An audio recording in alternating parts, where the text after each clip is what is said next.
She's gone, just like that. Jack Stone's voice trembled as he spoke, the words barely escaping his lips.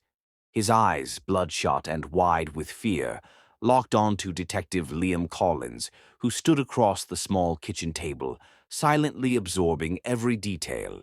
It had been 24 hours since anyone had seen Evelyn Stone. She had vanished without a trace, no signs of struggle, no clues left behind. Just gone. The town of Oakridge had never seen anything like it. A quiet, sleepy suburb where nothing much ever happened, Oakridge wasn't prepared for the sudden, twisted mystery that now gripped its residents.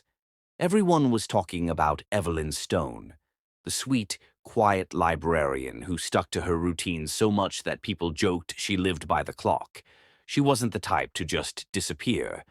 And now it seemed like the town's perfect veneer was cracking. Liam stared down at his notepad, the silence in the room growing thicker by the second. His hand hovered over the page, pen ready, but he hadn't written a word. There was something unsettling about this case, something that gnawed at his gut. Cases like these, people vanishing into thin air, they never sat right. There was always more beneath the surface, secrets people didn't want to share, and Liam was determined to uncover them. "You said you last saw her yesterday morning?" Liam asked, breaking the silence. Jack nodded, his hands fidgeting in his lap. "Yeah, we had coffee together. She seemed normal, same as always. She went for her morning jog and I went to work. That was the last time I saw her." "She was alone on the jog?" "Yes. She always runs alone."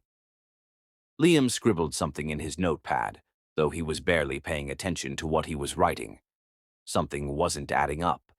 If Evelyn was as predictable as Jack claimed, then why would she just vanish? People like Evelyn didn't simply disappear. They followed routines, they stuck to patterns. But patterns, Liam knew, could hide the darkest secrets. "What time did she usually come back from her run?" Liam asked. "By 8:30, Jack replied, his voice hollow. "I texted her around noon, and when she didn't answer, I went by her house." "And everything was normal at her house? Nothing out of place?" Jack swallowed hard. "That's the thing, Detective. It was too normal. Her running shoes were by the door, like she'd come back. Her phone was on the charger, her keys on the counter. But she wasn't there." Liam tapped his pen against the notebook, his mind racing. Too normal.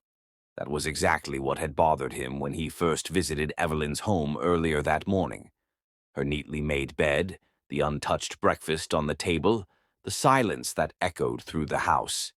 It all felt staged, like someone had gone to great lengths to make everything seem fine.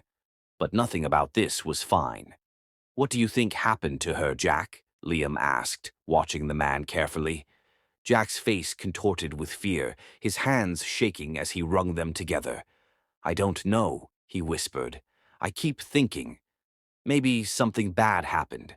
But who would hurt her? Evelyn never had enemies. Everyone loved her."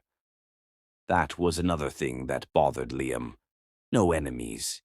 It was a phrase he heard too often in cases like this, and it was never true. Everyone had enemies. They just weren't always the obvious kind. Later that evening, as Liam sat in his car outside Evelyn's house, he couldn't shake the feeling that he was missing something. The street was quiet, eerily so, as if the entire town was holding its breath. The trees swayed gently in the breeze, casting long shadows across the sidewalk. Liam's mind kept going back to Evelyn's house, the neatness, the stillness.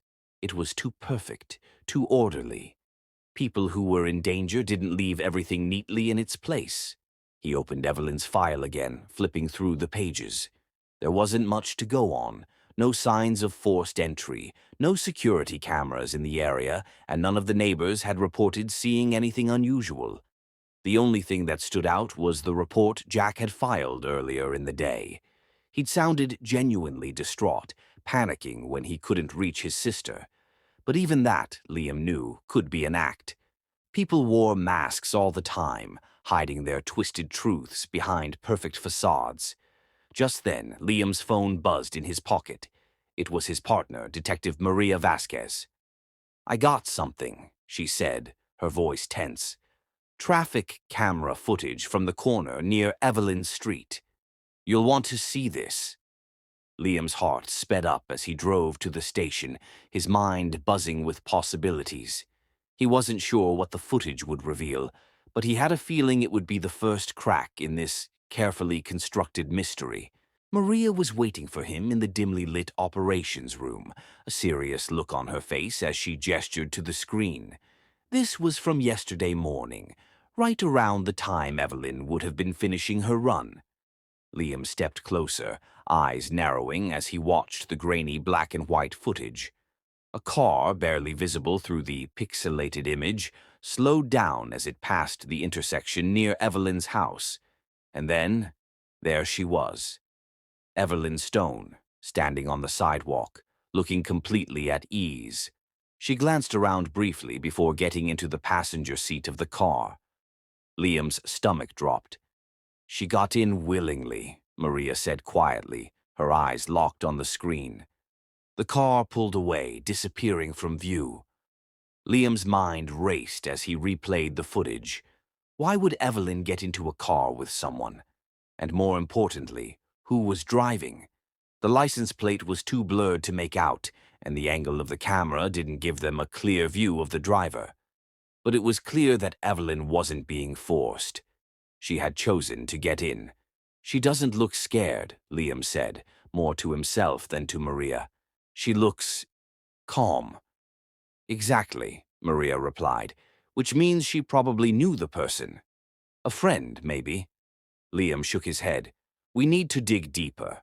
Run the footage through enhancement, see if we can get anything from the plate or a clearer image of the driver." As Maria got to work, Liam leaned back in his chair, his thoughts spiraling. If Evelyn had willingly gotten into that car, it meant she trusted the person driving. But trust, as Liam knew all too well, could be dangerous, and trust could easily be broken. The next morning, Liam sat in his office, going over everything they had learned so far. Evelyn's calm demeanor, the fact that she had gotten into that car without hesitation, it all pointed to one thing. She had been meeting someone she trusted. But who? Jack had been cooperative, but Liam couldn't help but feel like there was something he wasn't saying.